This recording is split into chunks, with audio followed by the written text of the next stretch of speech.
د هیواد د نورو ولایتونو په څیر خوست هم یو له هغو ولایتونو څخه دی چې په دې وروستیو کې ډیری پانګوالو دې ته زړه ښه کړی ترڅو په خپل هیواد کې پانګونه وکړي. په سویل ختیځ زون کې د لومړي ځل لپاره حاجي کمین انوري د لیزر ساين ډیجیټل او اپسیټ چاپي خدماتو په برخه کې پانګونه کړې ده چې دغه نمونې تر دې مهاله خلکو ته ترتیب کړي دي او لسګونو کسانو ته پکې د کار زمینه برابره شوې. کمین انوري اوسنی وضعیت تر بل هر وخت په هیواد کې د پانګونې لپاره غوره بولي او په نورو پانګوالو غږ کوي چې په خپل هیواد کې پانګونه وکړي. موږ پانګوال په دوبۍ کې یا په اروپا کې یا په امریکا کې ورته پانګونې کړې وي نو یو شکل د خپل هیواد سره د خپل هور سره د ډېر لوی خیانت دی. دوی په همدې ملک کې تربیه شوي وي، په همدې ملک کې زده شوي وي، همدې ملک کې زده کړې کړې وي، د همدې هیواد او هوا نه استفاده کړې وي او دوی ځي په نورو بهرني هیوادونو کې پانګونه کوي. دوی نه مو هیله دغه دو چې خپل مور وطن ته د مور په سترګه وکسي، په درنده سترګه دوی ته وکسي. په هیواد کې امن ده، په هیواد کې سهولتونه د پانګونې برابر شوي دي. بلخوا هغه کارګر چې په یاده مطبوعه کې ورته د کار زمینه برابره شوي وایي خوښ دي چې په خپل هیواد او خپل ولایت کې کار کوي او زیاتوي که پانګوال او سرمایه‌دار خلک په خپل هیواد کې پانګونه وکړي کاري فرصتونه به لا ډیر شي.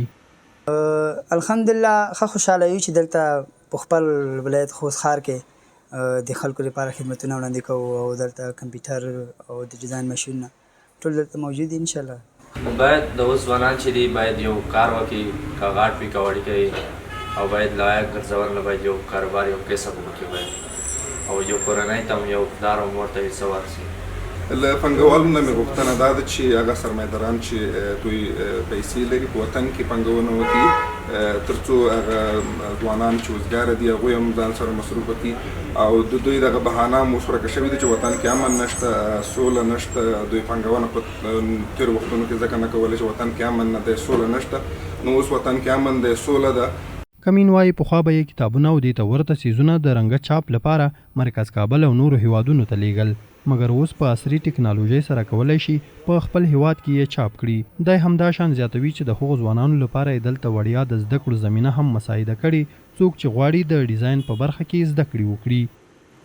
مخکې به چې موږ کوم چپونه تل ګاونډي هیواد پاکستان ته به لګل، لاهور ته، پېښور ته، همداشان ایران ته، په دغې کې به موږ رنګا چاپ کړو. اوس الحمدلله په افغانستان کې کتاب چاپ کېږي، په افغانستان کې رنګا چاپونه کېږي او د ترڅنګ په زون کې د لومړی ویاړ دا لرو چې په خوست کې موږ د لایزر په برخه کې فعالیتونه شروع کړي دي چېرته دوی عملي زده کړې وړي د ډیزاین په برخه کې، د ماشیندرۍ په برخه کې، د لایزر په برخه کې او اپسیټ پرنټینګ د چې هغه کتاب ده، مجلات او کاغذي چاپ ده.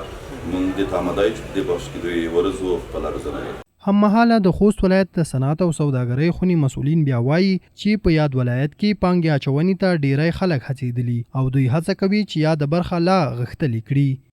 تقریبا 210 پر شو خو د موږ صنعت سوداګرۍ ریاست جوازونه لري، کارخانې موجودې دي. موږ په هره برخه کې انشاءالله کوشش وکړو، وزارت سره موږ بار بار لیدلې دي چې کومې ستونزې وي هغې ستونزو ته موږ رسیدګي کوو، وخت په وخت دې نظارت هم کوو. مراد پر تاک سره صنعت سوداګرۍ ریاست بار بار د صنعتکارانو سره غونډې هم نیولې دي، په مختلف بخشو کې د ستونزې ته رسیدګي هم کړې ده. یاد دې وي چې د خوست ولایت د صنعت او سوداګرۍ خونې د معلوماتو له مخې په خوست ولایت کې تر دې دمه څه باندې 213 پورې کارخونې موجودې دي چې زرګونه کسان پکې کار کوي او د خپلې کورنۍ لپاره حلاله نفقه پیدا کوي.